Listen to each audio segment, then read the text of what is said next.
जय हरी. मानवी जीवनामध्ये संगत हा फार महत्वाचा भाग आहे.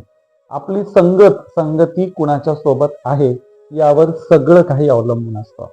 खेड्यामध्ये म्हणे बघा, ढवळ्या शेजारी पवळ्या बांधला, वान नाही पण गुण लागला.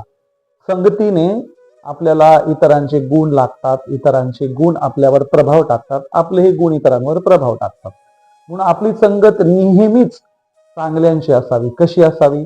विवेकवादी, वैचारिक, तर्क करणारे, विज्ञानवादी, समता मानणारे, बंधुभाव मानणारे, एकोपा मानणारे, कुणाचाही द्वेष न करणारे, माणूसपणामध्ये उन्नत असणाऱ्यांची आपली संगत असावी. ह्याच्या परिणामी आपली संगत कुणाचा तरी द्वेष करणाऱ्यांची नसावी.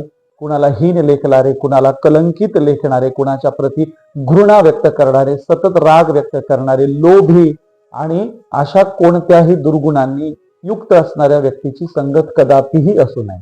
म्हणून संगत चांगली असेल, संगत गुण चांगला लागतो. संगत वाईट असेल तर संगत गुण वाईट लागतो. आणि म्हणून आपली संगत सदैव चांगली असावी.